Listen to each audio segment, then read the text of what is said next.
अस्सलाम वालेकुम, welcome back to my channel AST Shammi's kitchen. I hope मेरी प्यारी प्यारी यूट्यूब फैमिली बिल्कुल ठीक होगी। अल्लाह का शुक्र है मैं भी ठीक हूँ। अपने और सबके लिए दुआ गो हूँ। तो आज की हमारी रेसिपी है चिकन शामी कबाब। तो चलें जी स्टार्ट करते हैं। बिस्मिल्लाहिर्रहमानिर्रहीम। ये आधा किलो मैंने चने की दाल ले ली थी, जो कि पूरी रात भिगो के रखा है और अब उसमें से पानी निकाल के देगची में डाल दी है। और आधा किलो से थोड़ा सा ज़्यादा चिकन है, बोनलेस चिकन, ये भी मैंने इसमें शामिल कर दिया है। ये कुछ साबुत मसाले हैं, 8 से 10 अदद गोल सुरख मिर्च हैं, ये भी इसमें शामिल करेंगे। और 1 अदद बे लीफ है और 1 टेबलस्पून भर के नमक है और 6 से 7 अदद लौंग हैं, 1 टेबलस्पून ज़ीरा है पिसा हुआ और 1 टेबलस्पून ही कुटा हुआ खुश्क धनिया है और कसूरी मेथी 1 टेबलस्पून। दालचीनी के छोटे छोटे टुकड़े थे, ये कुछ थोड़े से मैंने डाल दिए हैं, ये सारे इसमें शामिल कर देंगे। और पानी हमने इतना शामिल करना है कि जिसमें चिकन और चने की दाल वो भी अच्छी तरह गल जाए। और हमने एक्स्ट्रा पानी नहीं डालना, क्योंकि फिर इस तरह शामी कबाब नहीं बनेंगे ठीक से। ये लेवल तक मैंने डाल दिया है और बॉयल होने तक मैंने हाई इसको आंच पे रखा है और उसके बाद मैंने बिल्कुल दम वाली आंच पे इसको गला दिया है अच्छे से। और ये देखें पानी भी खुश्क हो गया है। इसको 1.5 घंटा लगा है बिल्कुल दम वाली आंच पे अच्छे से खुश्क होने तक। तो ये देखें इस स्टेज पे हम चेक कर सकते हैं चिकन भी अच्छी तरह गल चुका है और दाल भी जो है हमारी, ये भी ये देखें अच्छी तरह गल चुकी है जिस तरह की हमें चाहिए थी। और अब इसमें से हमने चिकन को अलग कर देना है और जो साबुत मसाले थे उनको भी हम निकाल देंगे, जो मोटे मोटे हैं उनको ही निकालना है। ये देखें बिल्कुल ड्राई हो चुका है पानी, बिल्कुल भी पानी नहीं रहा इसमें, इसी तरह का हमें चाहिए। और ये बे लीफ जो है ये भी निकाल देंगे और दालचीनी वगैरह और जो थोड़े मोटे मसाले हैं वो निकालेंगे। ये चिकन को मैंने अलग कर दिया है और दाल को अलग कर दिया है। अब हल्की आंच पे हमने अभी भी इसको रखना है और इसको हम थोड़ी देर के लिए इस तरह हिलाते रहेंगे ताकि जो भी थोड़ा बहुत इसमें पानी है, नमी सी है, वो निकल जाए। इस तरह से हमने अच्छी तरह से इसको ड्राई कर देना है। और ये हिलाते हिलाते ही काफ़ी हद तक मैश हो चुकी है दाल हमारी।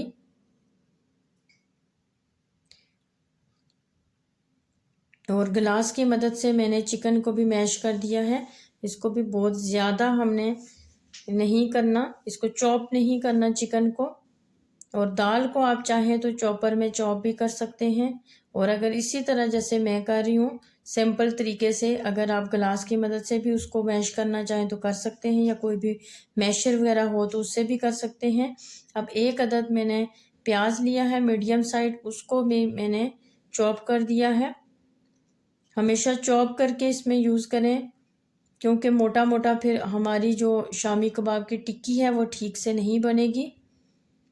ये देखें कितना बारीक चॉप हो गया है। अब इसको अलग कर देंगे। और ये 1 मुट्ठी जो है वो हरा धनिया है और उससे हाफ पुदीना, हरा पुदीना है और 6 से 7 अदद हरी मिर्चें ली हैं मैंने, मोटी मोटी काटी हैं, इसको भी शामिल कर देंगे और इनको भी हमने चॉप कर देना है। ये देखिए अच्छा सा इसको चॉप कर दिया है मैंने, इसको भी निकाल देंगे। और प्याज को जो है इसका पानी हमने अच्छे से पानी को निकाल देना है, ड्राई करके हमने प्याज को डालना है। अगर हम पानी के साथ ही शामिल करेंगे तो हमारी टिक्की बिल्कुल नहीं बनेगी ठीक से, उसमें पानी चला जाएगा तो वो फिर ख़राब हो जाएगी। इस तरह आप अच्छे से इसको जितना निकल सकता है निकालें पानी को। ये देखें कितना निकला है, 1 अदद प्याज से हमारा इतना सा पानी निकल आया है।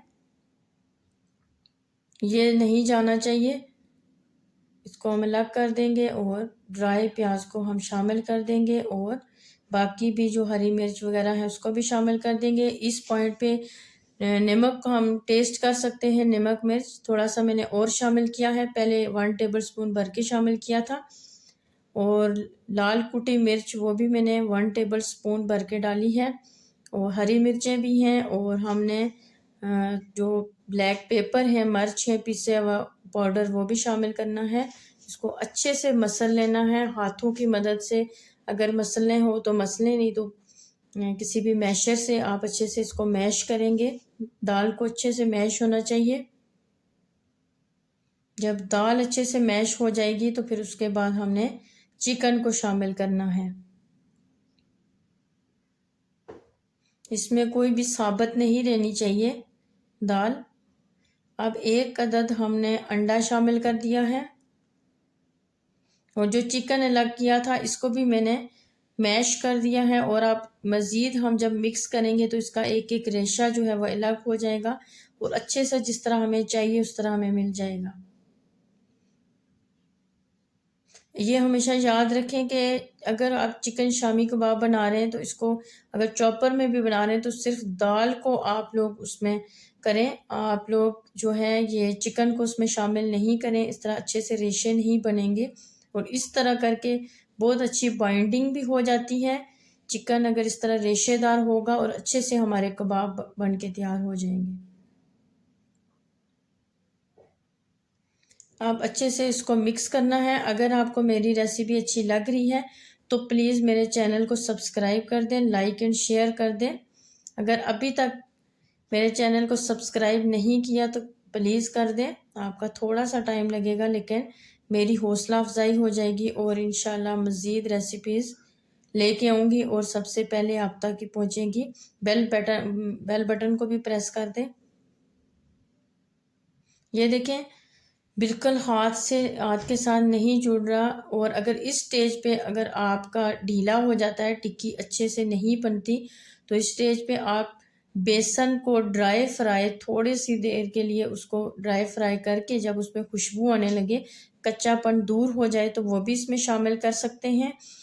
5 से 6 टेबलस्पून। और कॉर्नफ्लोर भी आप इतना ही शामिल कर सकते हैं, मतलब अच्छा सा जिस तरह का आपका परफेक्ट बैटर बनाने के लिए आपको उस तरह जिस तरह चाहिए होगा वो आप शामिल कर सकते हैं। अगर अच्छे से इसी तरह बनती हैं तो फिर बेसन या कॉर्नफ्लोर को शामिल करने की ज़रूरत नहीं है। ये देखें अच्छे से बन गया है। ये मेरे हाथों के साथ भी नहीं उस तरह चिपकता। ये देखें, ये देखें बिल्कुल हाथ भी साफ़ ही है। और ये देखें ज़बरदस्त हमारी इंशाल्लाह चिकन शामी कबाब की टिक्की बन के तैयार होगी। इसी तरह होना चाहिए। अब थोड़ा सा ऑयल हाथों पे लगा के आप टिक्कियाँ बनाना स्टार्ट करेंगे। आप जितना साइज़ जो आपको अच्छा लगे उस साइज़ पे आप छोटी बड़ी बना सकते हैं, कोई मसला नहीं है। इसकी शेप भी आप लोग चेंज कर सकते हैं। ये भी नहीं है कि सर्कल ही होना चाहिए, कुछ भी कर सकते हैं, स्क्वायर कर सकते हैं, ट्रायंगल अगर आपके पास सांचा है तो आप उस तरीके से भी बना सकते हैं। लेकिन मैं हाथों से बना रही हूँ। ये देखिए बिल्कुल ज़बरदस्त टिक्की बन के तैयार हुई है। ना ही हाथों के साथ चिपक रही। अगर कोई मोटा रेशा चिकन का आ गया तो उसको आप यहाँ मसल के आप उसको अच्छा सा बारीक कर सकते हैं। ये देखें रेशे भी आपको नज़र आ रहे होंगे, चिकन के रेशे जो हैं ये देखें नज़र आ रहे हैं। चिकन आप अपने हिसाब से कम या ज़्यादा डाल सकते हैं, कोई मसला नहीं है कि आप इतना ही डालें। ये देखें सारे कबाब मैंने तैयार कर दिए हैं, ज़बरदस्त नज़र आ रहे हैं। अपनी तरफ से मैंने ट्राई की है कि अच्छी गोलाई आ जाए, लेकिन माशाल्लाह ठीक ही बने हैं। आप लोग भी इसी तरह स्टेप बाय स्टेप फॉलो करें। इंशाल्लाह आपके कबाब जो हैं मेरे कबाब से भी अच्छे बन के तैयार होंगे। इसको स्टेप बाय स्टेप लाजमी ट्राई करें और फिर मुझे कमेंट्स में बताएं कि आपके कबाब कैसे बने हैं। ये देखें, बहुत अच्छी लुक आ रही है। अब मैं इनको फ्रीज कर दिया था मैंने, और अब फ्रीज़र से निकाल के मैं 2 अदद आपको फ्राई करके दिखा रही हूँ। ये देखें, फ्राई करते वक्त भी कोई भी टूटा नहीं है और ना ही ये बिखरा है। कुछ कबाब बाज़ दफ़ा जब ख़राब हो जाते हैं तो फ्राई करते वक्त भी हमारे ऑयल में बिखर जाते हैं या टूट जाते हैं, इस तरह निकालने मुश्किल हो जाते हैं। आप इस तरीके से ट्राई करें, इंशाल्लाह ऐसे ही बन के तैयार होंगे। तो चलें जी, मिलते हैं हम नेक्स्ट किसी रेसिपी के साथ। अपना ख्याल रखिएगा। अल्लाह हाफिज़, टेक केयर।